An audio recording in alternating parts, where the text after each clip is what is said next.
Buenos días mis hermanos, o como dice nuestro pastor, o buenas tardes, buenas noches, dependiendo la hora en que esté conectado y esté viendo este video.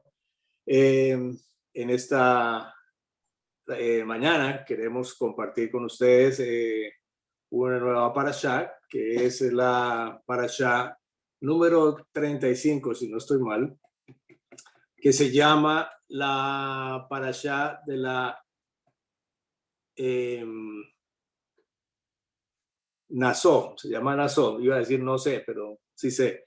Es la Parashat Naso, que significa eleva, en cuanto a que quieren que también se eleve un conteo adicional de los que ya habíamos visto anteriormente en la Parashat pasada, pero ese es el significado de esa palabra en hebreo, Naso, que es eleva.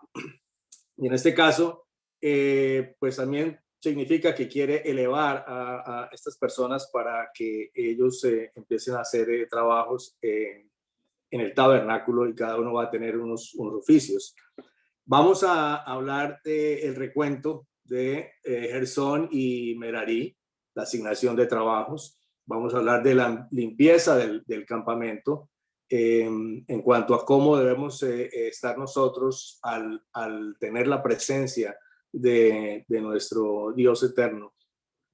Y también vamos a hablar de leyes de restitución, leyes de celos, que me pareció increíble, las leyes del nazareo, que es un voto que hacen y que algunas personas lo hacen para servir más a nuestro Dios.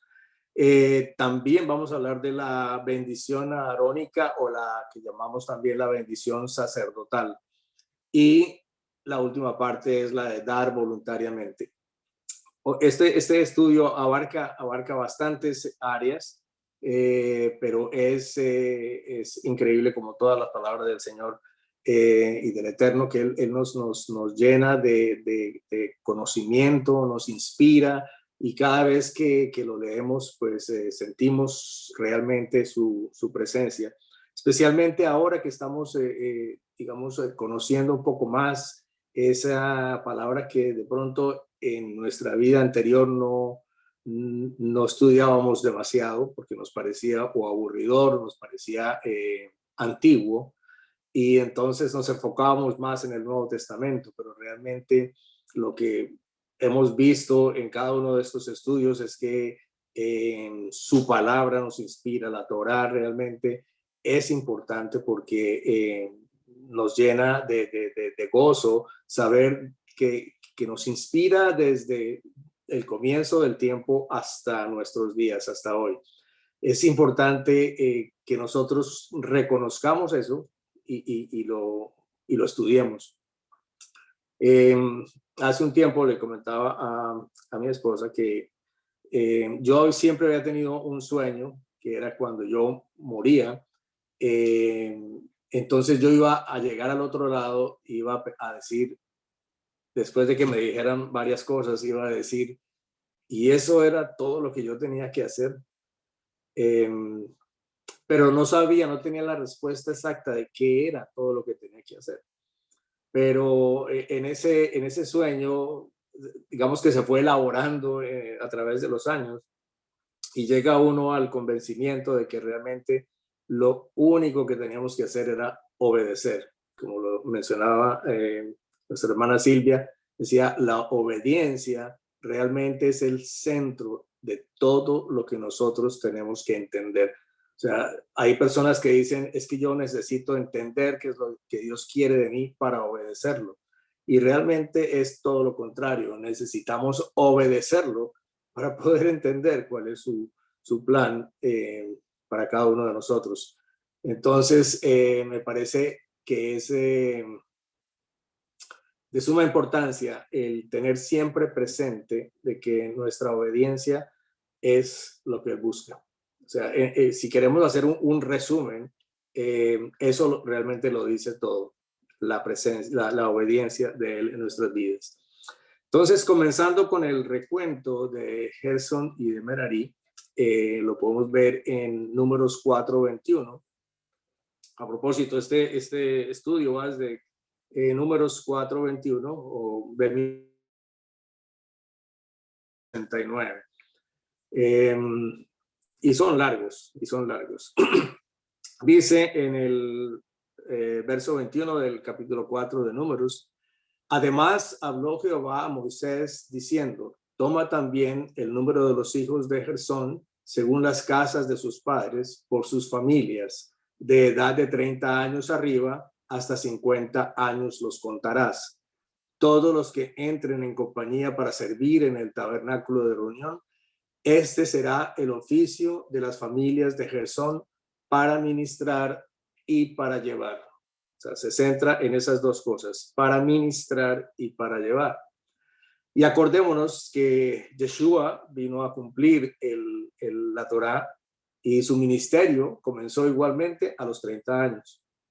Tenía un sacerdocio que realmente no era un sacerdocio levítico, era ante todo un sacerdocio celestial y llamado del orden de Melquisedec. Entonces, Yeshua, también conocía que a los 30 años debía comenzar su ministerio, tal como estamos viendo ahora que el Eterno le decía a Moisés que contara a partir de los 30 años en adelante. Luego dice en el versículo 25, llevarán las cortinas del tabernáculo, el tabernáculo de reunión, su cubierta, la cubierta de pieles de tejones que está encima de él, la cortina de la puerta del tabernáculo de reunión, las cortinas del atrio, la cortina de la puerta del atrio que está cerca del tabernáculo y cerca del altar alrededor, sus cuerdas y todos los instrumentos de su servicio y todo lo que será hecho para ellos, así servirán. Según la orden de Aarón y de sus hijos, será todo el ministerio de los hijos de Gersón en todos sus cargos y en todo su servicio, y les encomendaréis en guardar todos sus cargos. Este es el servicio de las familias de los hijos de Gersón en el tabernáculo de reunión, y el cargo de ellos estará bajo la dirección de Itamar, hijo del sacerdote Aarón. Al comienzo puede que sea repetitivo y como que no nos está diciendo mucho, pero es importante reconocer una cosa en esta porción que acabamos de leer. ¿Cuál es mi llamado? O sea, nosotros ya hemos decidido conocer al Señor, andar del lado del Señor, llevar su palabra. Pero ¿cuál es mi verdadero llamado? En muchas ocasiones usamos lo que nos gustaría hacer y empezamos a trabajar en eso, pero no hemos tenido como una comunicación directa con el Eterno para saber cuál es mi llamado. O sea, yo sé cantar, yo sé enseñar, sé hacer algunas cosas, pero realmente no se basa única y exclusivamente en a lo que nosotros nos gustaría. A mí me gustaría enseñar, pero si es una persona que ni siquiera lee la Biblia constantemente, que no la ha leído por lo menos una sola vez, que no tiene unas bases firmes en cuanto a la palabra, pues aunque le guste ser maestro, hay que preguntar si realmente ese es el llamado. De pronto tiene buena voz, le gusta cantar y quiere agradar a Dios, alabar a Dios y llevar a un grupo de personas a su presencia, a adorarlo. Bueno, todo eso está muy bien, pero ¿tienes buena voz? ¿Practicas? Yo creo que todas las cosas que hacemos para Él tenemos que hacerla contando con su permiso, con lo que el plan que Él tiene para cada uno de nosotros. A veces solamente el gusto por hacer alguna cosa nos lleva y nos impulsa a tratar de hacer cosas para Él que no nos ha llamado a hacer. Entonces, como en estas lecturas estamos viendo cómo todo estaba perfectamente organizado, o sea, quién va a ser quién. Inclusive siendo Gerson, digamos, el mayor, no necesariamente fue él el que tenía que llevar los elementos que eran más sagrados. Entonces, no era que uno levanta la mano y yo quiero hacer esto, sino que realmente tener una comunicación directa con el Eterno y saber realmente cuál es mi llamado. Esa sería la pregunta que deberíamos hacernos y lo vemos en estas lecturas porque sabemos que había un plan perfecto. Dios es un Dios de orden y sabemos de que no va a permitir que simplemente los que quieran correr a hacer algo lo hagan, sino lo hacen con su beneplácito, con su bendición. Entonces, importante conocer qué quiero hacer, pero ante todo, si tengo yo el beneplácito de Dios. Ese es mi llamado. Entonces, debemos honrar a nuestro Dios, a nuestro Eterno, porque Él es un Dios de orden. Como decía Pablo, todos estamos dentro del mismo conocimiento de la palabra y de Dios, y como congregación, como grupo, como personas que estamos reunidas para alabarle a Él, para darle a Él toda la honra, debemos hacerlo con conocimiento, con humildad y saber de que tenemos todos un solo Elohim, que es el Señor, el Eterno, que tenemos un espíritu, que es el Ruach HaKodesh, que tenemos un pueblo, que es Israel, y que tenemos una sola esperanza, que es la tierra prometida. Tenemos un pueblo, dije, y si nosotros realmente nos consideramos Israel, estamos dentro de ese pueblo, porque es el único pueblo que Él ha escogido, es el pueblo escogido por Dios, Israel, y todos nosotros debemos considerarnos parte de su pueblo. Si no, realmente estaríamos por fuera. Pero si nosotros llevamos en nuestra mente esos puntos básicos de quién es nuestro Dios, de quién es el Espíritu, que si todos tenemos el mismo Espíritu, estamos en sintonía y en armonía con Dios, que nuestro pueblo el pueblo es Israel, nosotros somos parte de Israel, y que la esperanza que tenemos es la tierra prometida, cuando ya él venga a ser nuestro rey y nosotros su pueblo. El resto de las asignaciones la pueden leer un poco y entender qué cosas hacía cada uno y en qué orden debían hacerlo, etcétera. Pero importante era recalcar que Dios es un Dios de orden, que Él quiere que le sirvamos, pero que también le sirvamos en las áreas en donde Él quiere ubicarnos para servirle.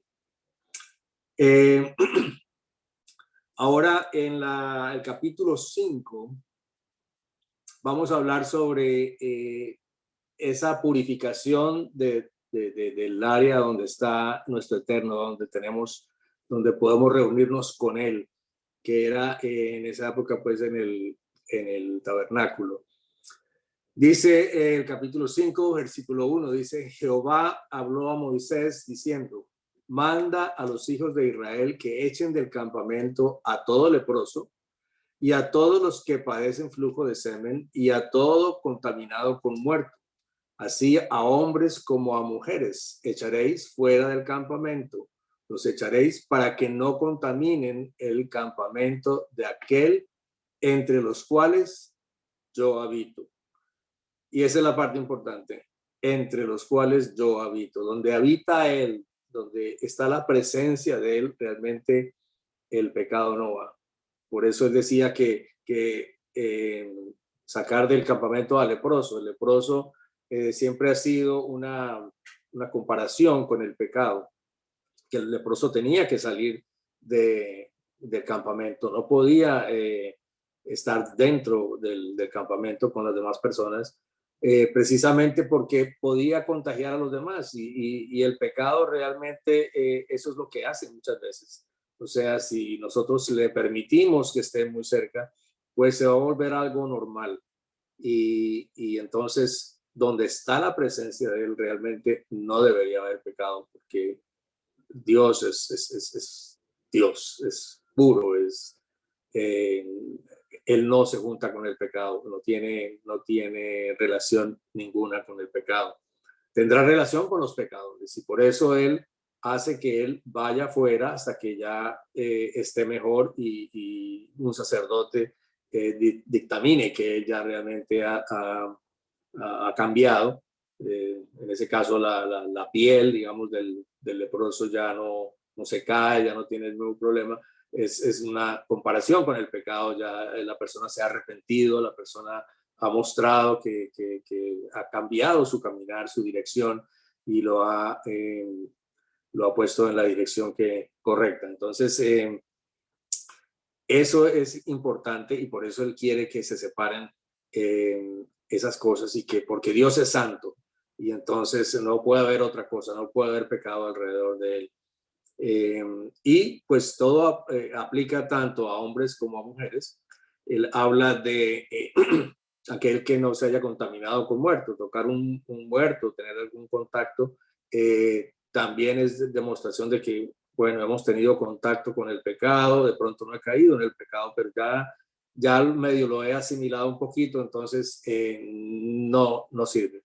Realmente tenemos que limpiarnos y regresar. O sea, no necesariamente está hablando de sacarlos para siempre y destruirlos, sino que si tú vas a contaminar donde está Dios, pues entonces retírate, descontamínate, límpiate, regresa al camino que debes regresar y ahí sí podemos habitar donde está Dios, porque realmente Él no permite nada que no sea limpio, que no sea puro.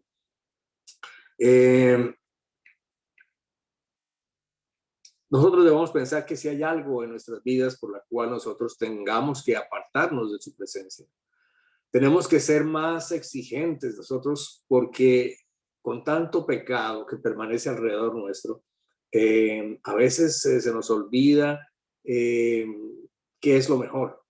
A veces tratamos de agradar a los hombres y somos muy flexibles con el pecado que anda alrededor.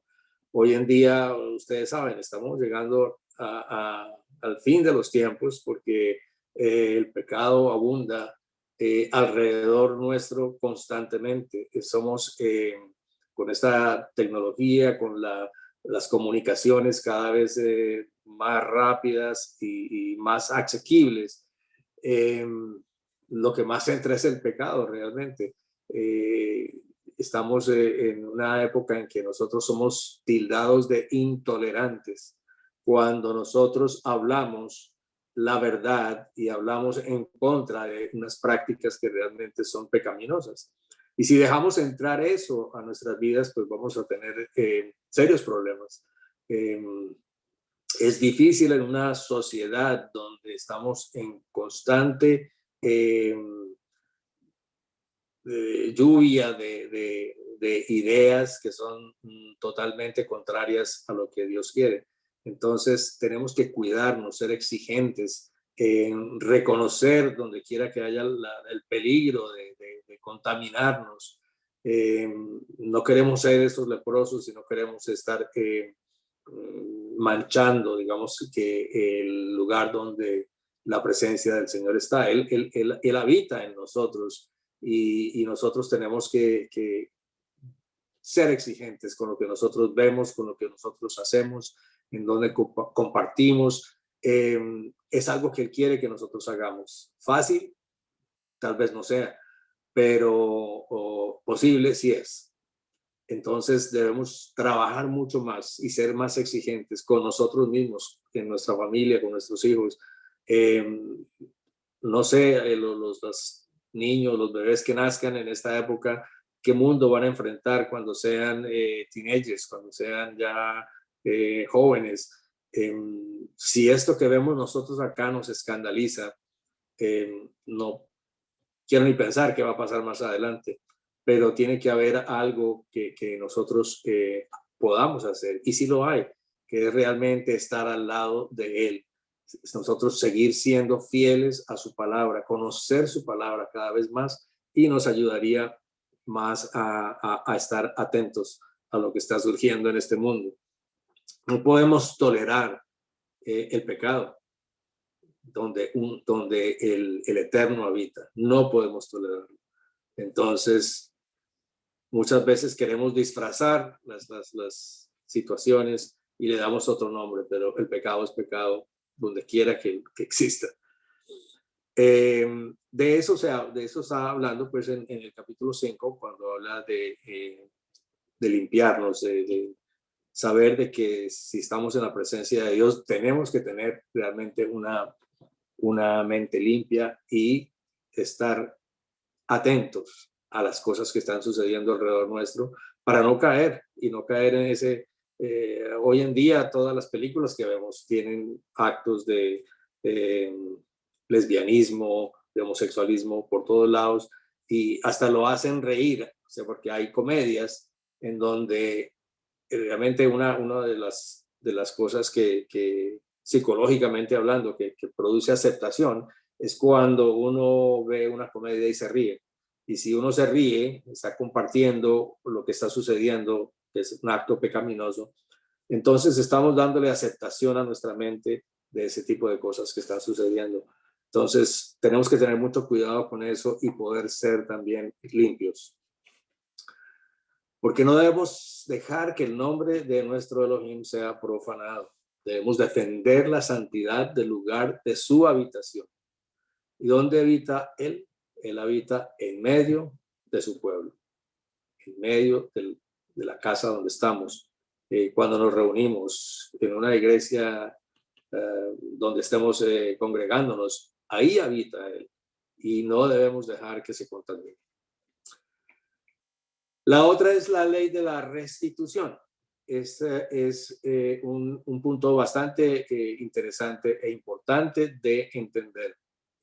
En el versículo 5 dice, además habló Jehová a Moisés diciendo, di a los hijos de Israel, el hombre o la mujer que cometiere alguno de todos los pecados con que los hombres prevarican contra Jehová y delinquen, aquella persona confesará el pecado que cometió y compensará enteramente el daño y añadirá sobre ello la quinta parte y lo dará a aquel contra quien pecó.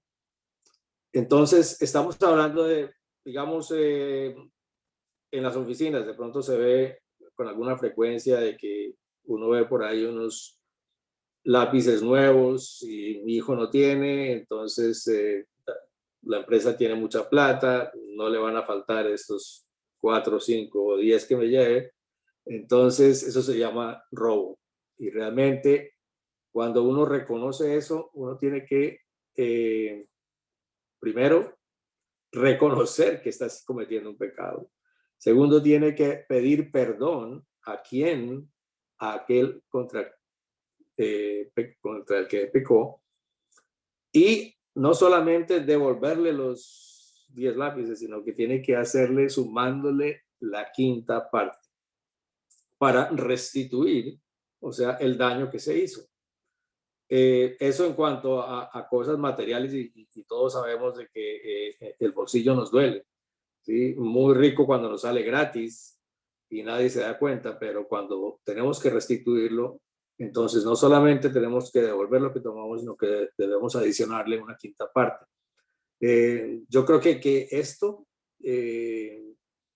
nos ayuda a pensarlo dos veces cada vez que tengamos esas intenciones de hacer maldad.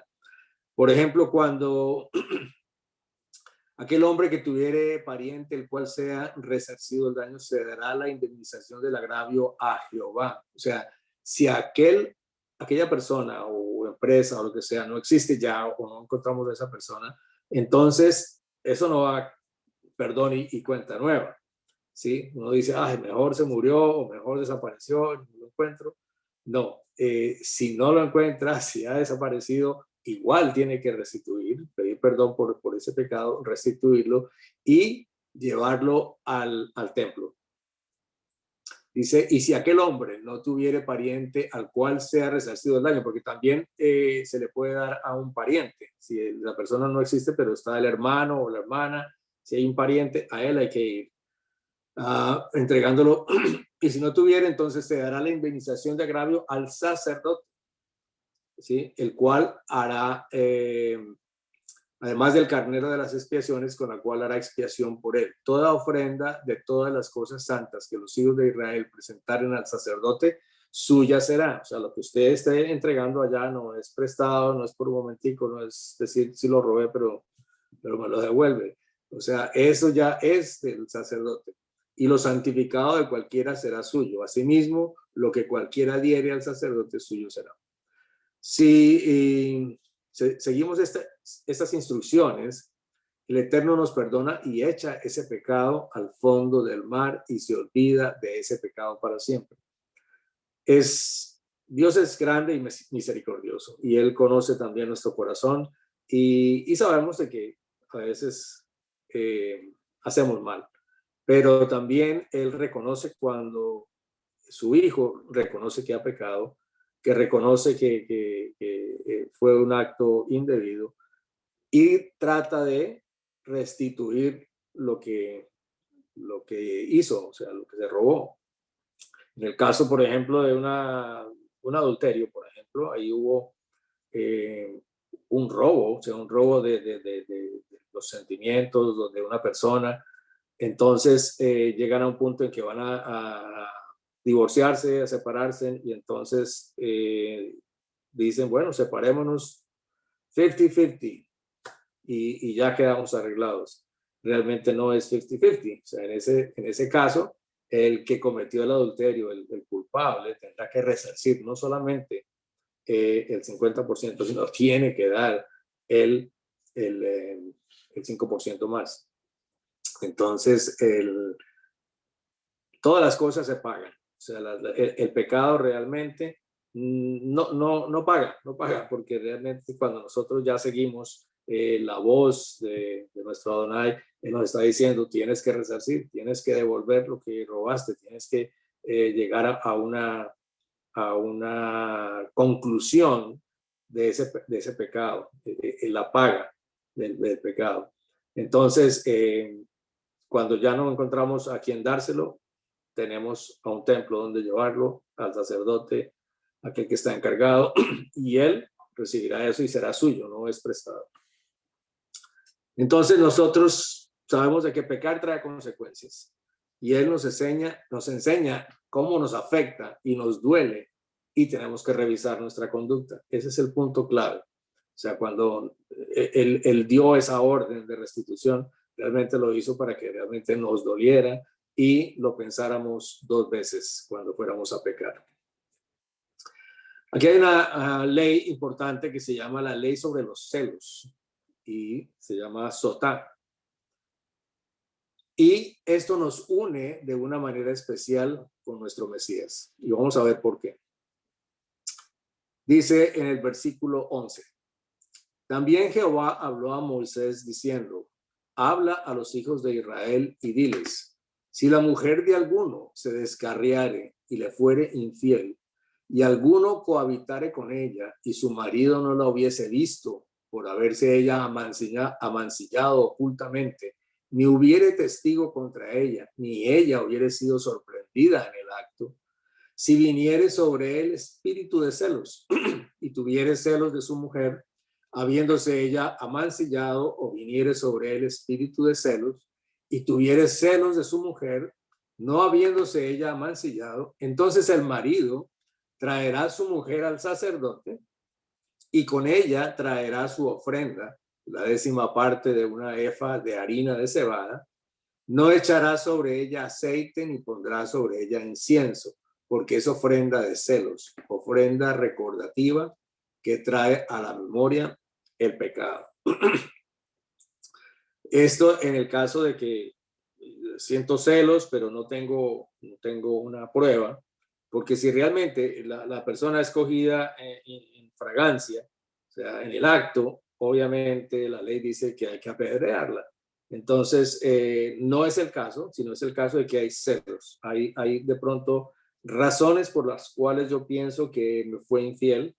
Entonces, como no estoy seguro qué pasó, donde yo no estaba viendo, pero sé que no estaba conmigo, entonces tengo que llevarla y presentarla al sacerdote.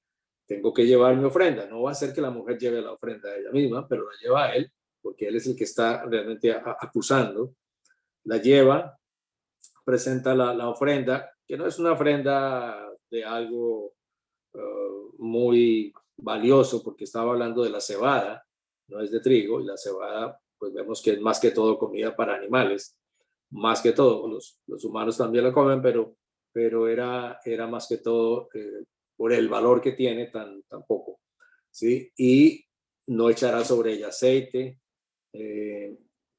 no va a poner incienso, etcétera. Es una cosa ya simple.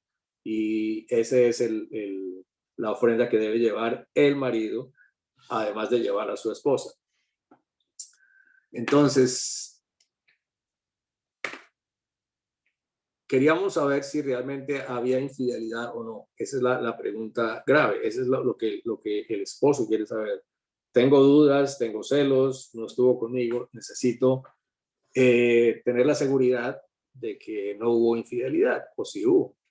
Entonces dice en el versículo 16, y el sacerdote hará que ella se acerque y se ponga delante de Jehová. Luego tomará el sacerdote del agua santa en un vaso de barro.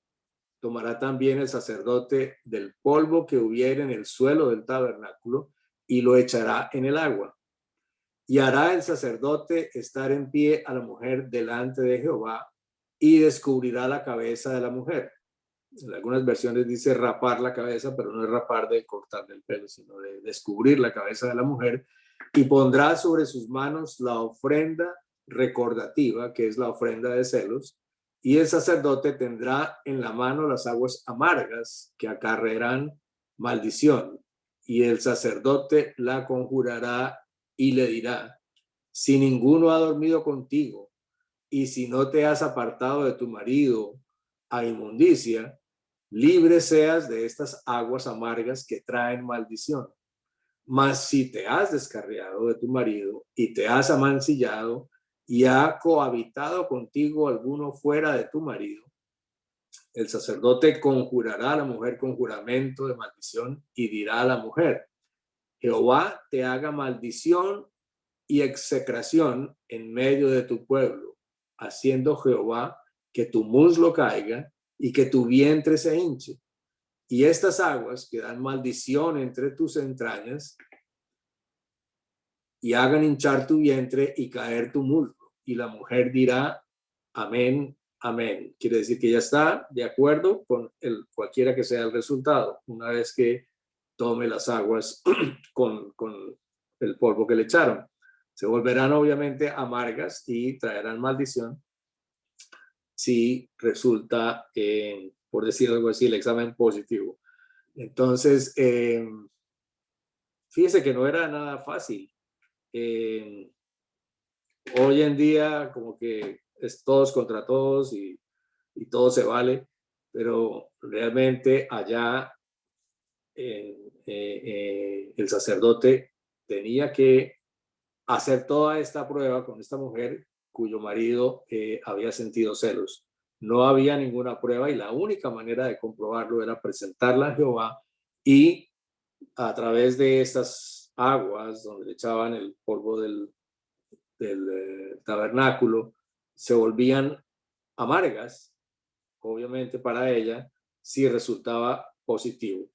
Entonces, no era nada fácil. Fíjese que este tipo de cosas eran hechas de alguna manera para que nosotros nos refrenáramos de hacer cualquier cosa, inclusive para que la próxima vez, cuando esté sola con alguien, realmente quiera tener a su marido al lado. Si tiene que hablar algo con otra persona, con otro hombre, pues que lo haga enfrente del marido y no provocarlo a celos, porque puede llegar a esta situación. Entonces, eso es lo que no quieren las mujeres que suceda realmente en esa época. Pero si lo tienen que hacer y saben que son inocentes, pues obviamente pasan por eso y no va a suceder nada de esto. Cuando habla de que caiga su muslo y su vientre se hinche, realmente es que no va a dar a luz más. Eh, realmente va a quedar como mujer, realmente es el castigo de su de su engaño, el no poder tener más hijos. Entonces, por eso todas estas cosas que se dicen que va a haber una maldición entre tus entrañas. O sea, esa es la maldición, que no va a poder tener prole. En el versículo 23 dice, el sacerdote escribirá estas maldiciones en un libro y las borrará con las aguas amargas y dará a beber a la mujer las aguas amargas que traen maldición, y las aguas que obran maldición entrarán en ella para amargar.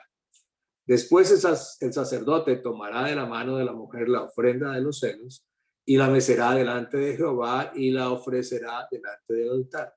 Y tomará el sacerdote un puñado de la ofrenda en memoria de ella y lo quemará sobre el altar, y después dará a beber las aguas a la mujer.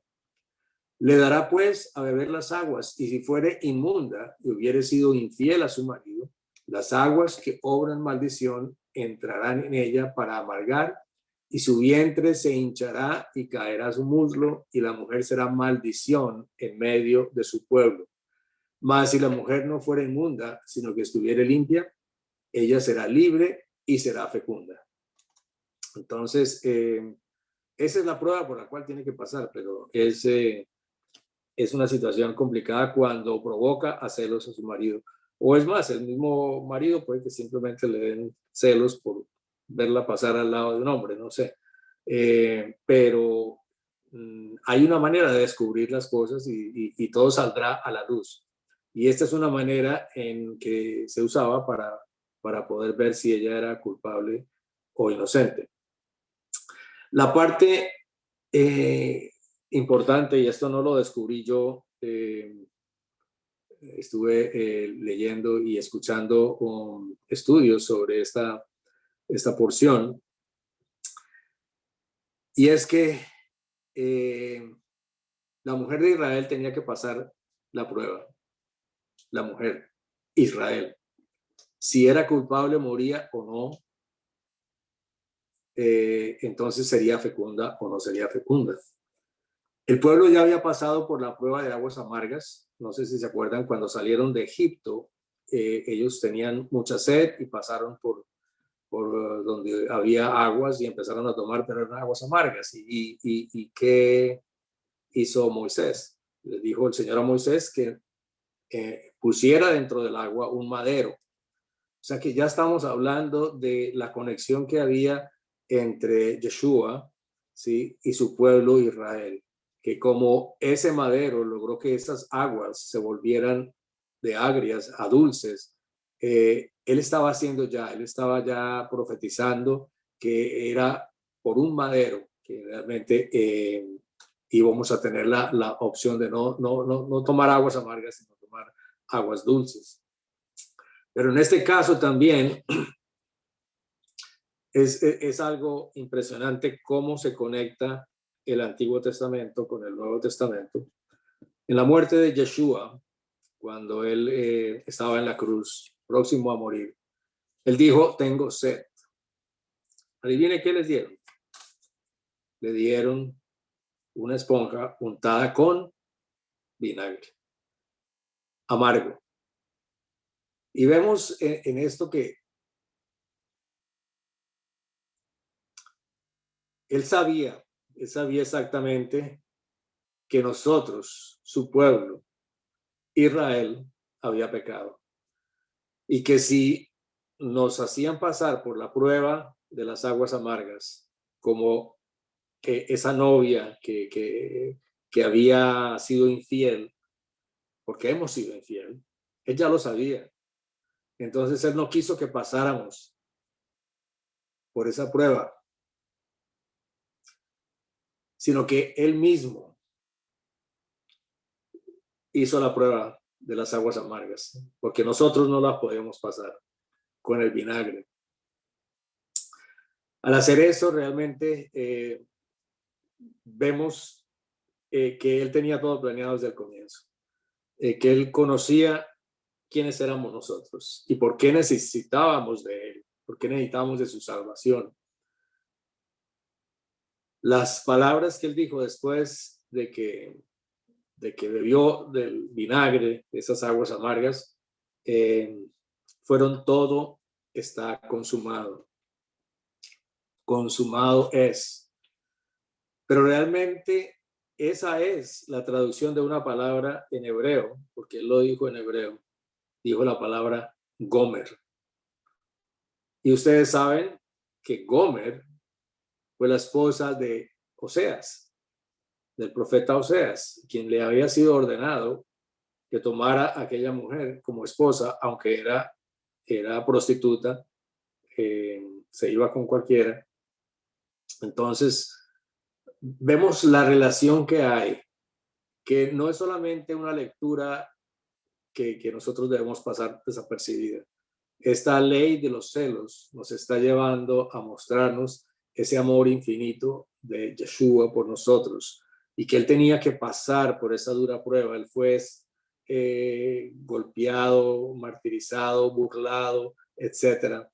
Y ya en sus últimos momentos, él tenía que pasar por las aguas amargas porque nosotros no podíamos pasar la prueba. Y él lo hizo por nosotros, simplemente porque nos ama, simplemente porque él quiere que nosotros seamos salvos.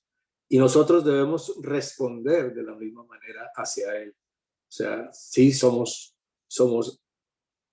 un pueblo adúltero, pero él no quiere que lo seamos más.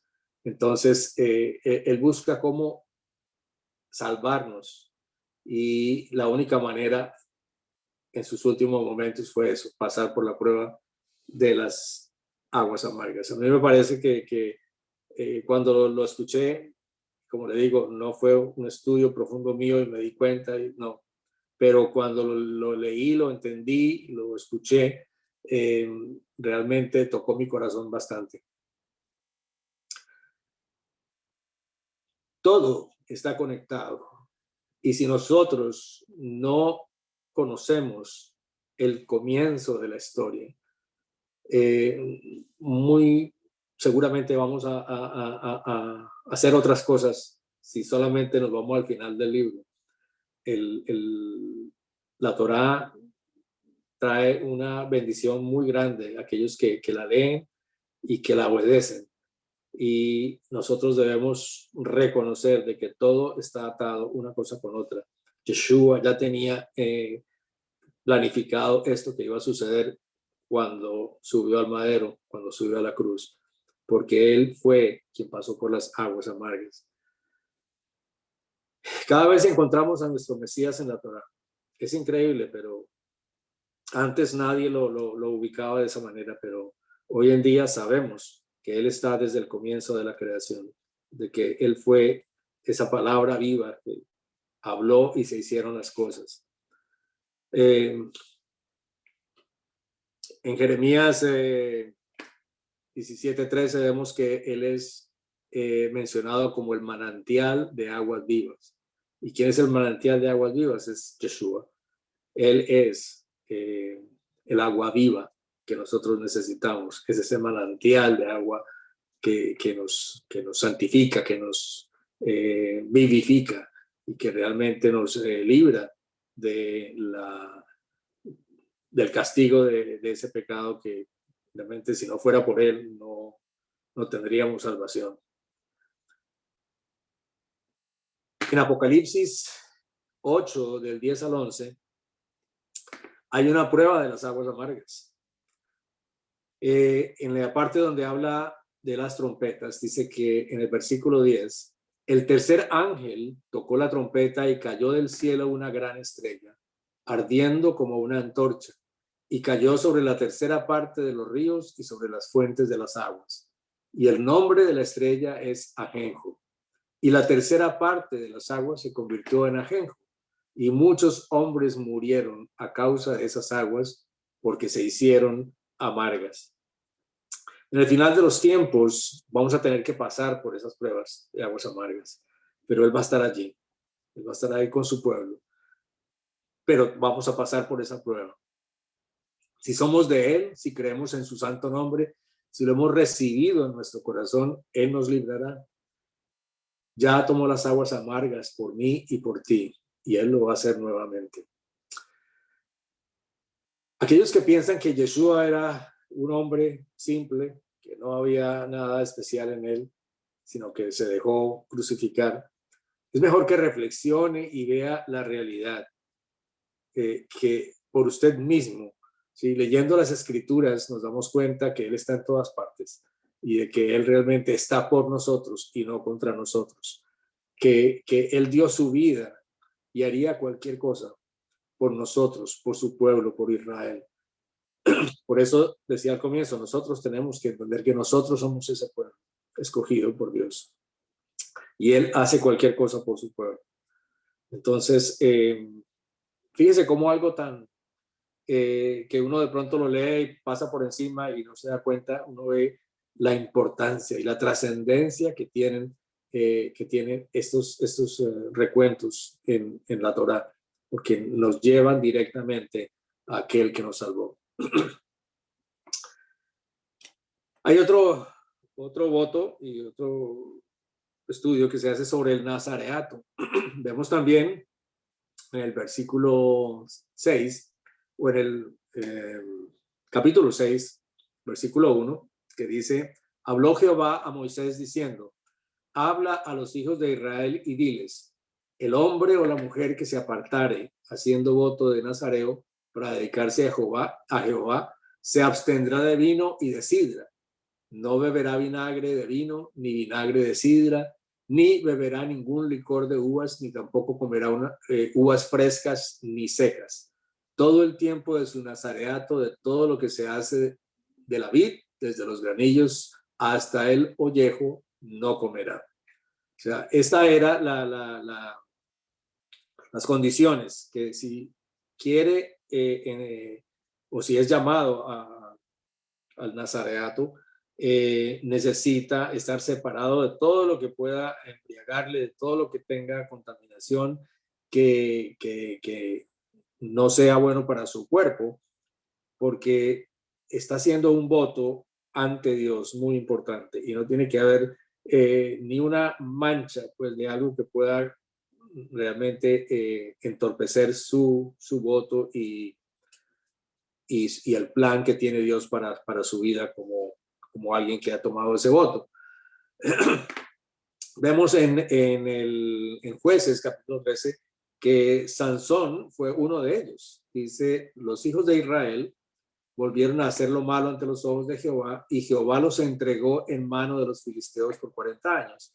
Y había un hombre de Sorá, de la tribu de Dan, el cual se llamaba Manoa, y su mujer era estéril, y nunca había tenido hijos. A esta mujer apareció el ángel de Jehová y le dijo, he aquí que tú eres estéril y nunca has tenido hijos, pero concebirás y darás a luz un hijo.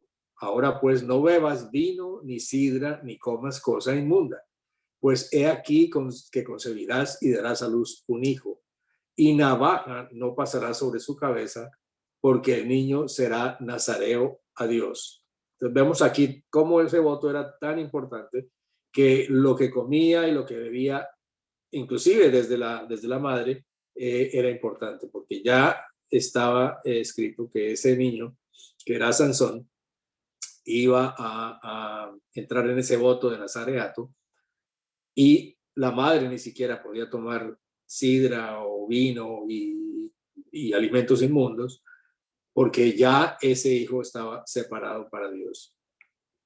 Entonces, en Hechos 18 vemos también que Pablo hizo ese voto. Dice más, Pablo, habiéndose detenido aún muchos días allí, se despidió de los hermanos y navegó a Siria, y con él Priscila y Aquila, habiéndose rapado la cabeza en Cencrea, porque tenía hecho voto. O sea, él también hizo ese voto, Pablo, en el Nuevo Testamento. Todo el tiempo del voto de su nazareato no pasará navaja sobre su cabeza hasta que sean cumplidos los días de su apartamiento a Jehová. Será santo, dejará crecer su cabello. En el versículo 6 dice, todo el tiempo que se aparte para Jehová no se acercará a persona muerta. Esa era otra de las condiciones. Ni aún por su padre, ni por su madre, ni por su hermano, ni por su hermana podrá contaminarse cuando mueran, porque la consagración de su Dios tiene sobre su cabeza. Todo el tiempo de su nazareato será santo para Jehová. todo el tiempo. Ahora dice en Números 32, dice, cuando alguno hiciere voto a Jehová o hiciere juramento ligando su alma con obligación, no quebrantará su palabra, hará conforme a todo lo que salió de su boca. El que haga un voto al Eterno, más vale que lo cumpla. O sea, no podemos simplemente sentirnos hoy muy santos y muy comprometidos y decir, voy a hacer esto por el Señor, y resulta que en la mitad del camino echas para atrás, no cumples. Más vale que cumpla, porque ese voto es directamente con el Eterno. Entonces, además, también en ese voto, cuando se rompe el voto por alguna razón, toca a una persona muerta o está cerca a uvas o se come una uva, cada una de esas cosas produce de que se interrumpa ese voto de Nazareo y le toca comenzar de nuevo si es aceptado. Dice el 9, versículo 9, si alguno muriere súbitamente junto a él, su cabeza consagrada será contaminada, por tanto, el día de su purificación raerá su cabeza, el séptimo día la raerá, y el día octavo traerá 2 tórtolas o 2 palominos al sacerdote a la puerta del tabernáculo de reunión. Y el sacerdote ofrecerá el uno en expiación y el otro en holocausto. Y hará expiación de lo que pecó a causa del muerto y santificará su cabeza en aquel día. Y consagrará para Jehová los días de su nazareato y traerá un cordero de 1 año en expiación por la culpa, y los días primeros serán anulados por cuanto fue contaminado su nazareato. Entonces debería volver a comenzar. Esta es pues la ley del nazareo. El día que se cumpliere el tiempo de su nazareato, vendrá a la puerta del tabernáculo de reunión y ofrecerá su ofrenda a Jehová, un cordero de 1 año sin tacha en holocausto y una cordera de 1 año sin defecto en expiación y un carnero sin defecto por ofrenda de paz. Además, un canastillo de tortas sin levadura, de flor de harina, amasadas con aceite, y hojaldres sin levadura, untadas con aceite, y su ofrenda y sus libaciones. Y el sacerdote lo ofrecerá delante de Jehová y hará su expiación y su holocausto, y ofrecerá el carnero en ofrenda de paz a Jehová con el canastillo de los panes sin levadura. Ofrecerá asimismo el sacerdote su ofrenda y sus libaciones. Entonces el nazareo raerá a la puerta del tabernáculo de reunión su cabeza consagrada y tomará los cabellos de su cabeza consagrada y los pondrá sobre el fuego que está debajo de la ofrenda de paz. Después tomará el sacerdote la espaldilla cocida del carnero con una torta sin levadura del canastillo y una hojaldre sin levadura, y las pondrá sobre las manos del nazareo, después que fuere raída su cabeza consagrada, y el sacerdote mecerá aquello como ofrenda mecida delante de Jehová, lo cual será cosa santa del sacerdote, además del pecho mecido y de la espaldilla separada. Después el nazareo podrá beber vino. Esta es la ley del nazareo que hiciere voto de su ofrenda a Jehová por su nazareato, además de lo que sus recursos le permitieren, según el voto que hiciere, así hará conforme a la ley de su nazareato. Eso también era algo bastante serio, porque era un compromiso 100% con Dios, con el Eterno, y pues obviamente cuando ya terminara su voto, entonces ya puede volver a su vida normal. Y ahí vemos cómo él hace la entrega de todas las ofrendas y las libaciones para los sacerdotes.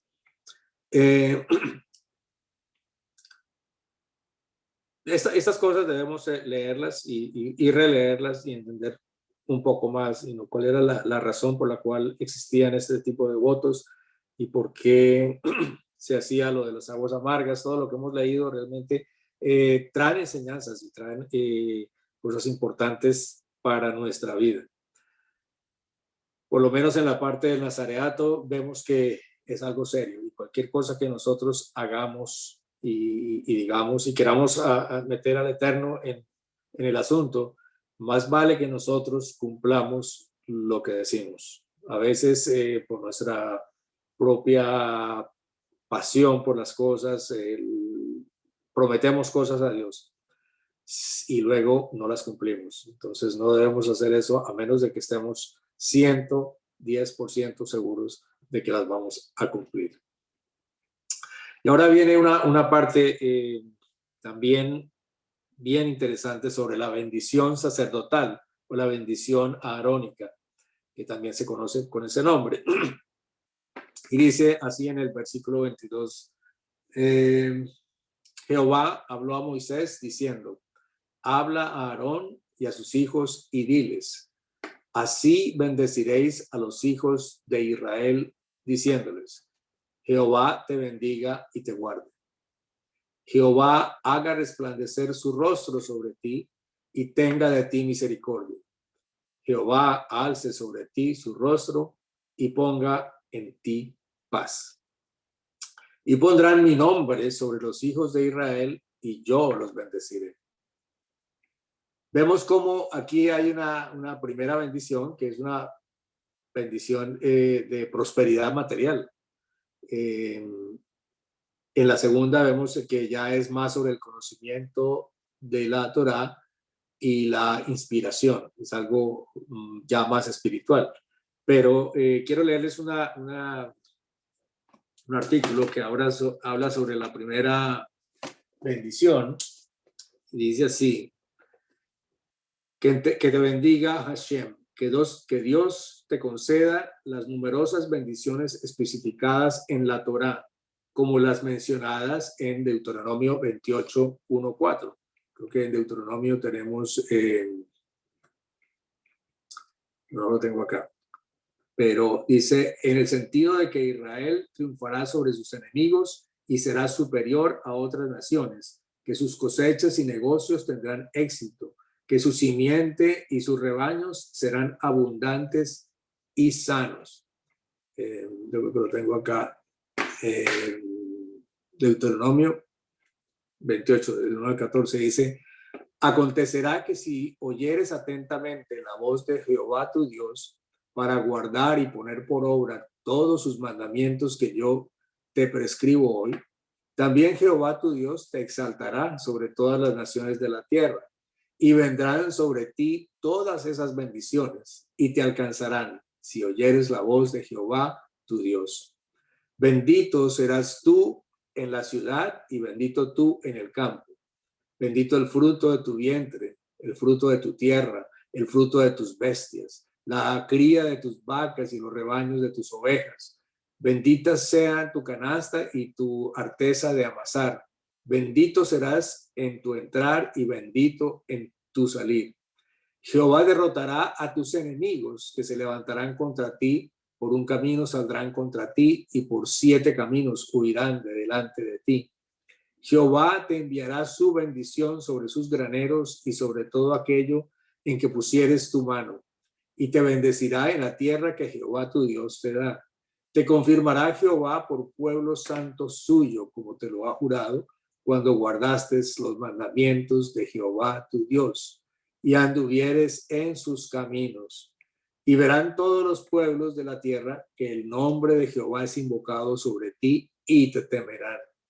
Y te hará Jehová sobreabundar en bienes, en el fruto de tu vientre, en el fruto de tu bestia y en el fruto de tu tierra, en el país que Jehová juró a tus padres que te había de dar. Te abrirá Jehová su buen tesoro, el cielo, para enviar la lluvia a tu tierra en su tiempo y para bendecir toda obra de tus manos. Y prestarás a muchas naciones y tú no pedirás prestado. Te pondrá Jehová por cabeza y no por cola, y estarás encima solamente y no estarás debajo. Si obedeciereis los mandamientos de Jehová tu Dios que yo te ordeno hoy, para que los guardes y cumplas. Y si no te apartes de todas las palabras, y si no te apartares de todas las palabras que yo te mando hoy, ni a diestra ni a siniestra, para ir tras dioses ajenos y servirles. Aquí está realmente la respuesta a lo que yo siempre había pensado, que cuando muriera iba a decir al otro lado, y esto era todo lo que había que hacer. Realmente las bendiciones de Dios son muchísimo más grandes que cualquier cosa que nosotros podamos hacer por nosotros mismos. Y lo único que tenemos que hacer es obedecer. Él lo está diciendo en todo momento. ¿Quieres bendición? ¿Quieres que te abunde para ti las lluvias? En nuestro caso, que no trabajamos con la tierra, pues puede ser el trabajo, el empleo, el negocio que tengamos. De pronto ya nos salimos del empleo y tenemos un negocio propio. Él va a prosperar, porque hay algo que decía aquí en la parte de estas notas que tenía aquí, decía, si no hay harina, no hay Torah. O sea, que realmente tienen que haber bendiciones materiales, porque nosotros vivimos en un mundo material y necesitamos, y Él sabe, Dios sabe, el Eterno sabe qué es lo que necesitamos, y de esa manera Él nos bendice. Él nos bendice con esas cosas materiales para que nosotros también podamos tener el tiempo suficiente para esto, para estudiar, para acercarnos cada vez más a Él y ser prosperados. Ser prosperados no solamente en lo físico, sino que ya también en la parte espiritual. Esta oración, esta bendición arónica realmente es muy profunda, mucho más de lo que a veces nosotros escuchamos en palabras cuando la escuchamos, pero si conocemos el trasfondo, si sabemos qué es lo que Él tiene para nuestras vidas, realmente es increíble cuál va a ser esa bendición que Él nos va a dar, porque si nosotros somos fieles a Él, Él es fiel con nosotros. Y estamos hablando de alguien que lo tiene todo y que nos puede dar todo. No necesariamente pensando en cosas materiales, pero pensando en que Él espiritualmente nos va a hacer crecer, que nosotros vamos a poder escuchar su palabra, la vamos a tener siempre en nuestro corazón, que Él va a estar con nosotros y vamos a sentir su presencia en todo momento. Y terminamos con esta bendición sacerdotal. Jehová te bendiga y te guarde. Jehová haga resplandecer su rostro sobre ti y tenga de ti misericordia. Jehová alce sobre ti su rostro y ponga en ti paz. Gracias, mis hermanos, que Dios los bendiga.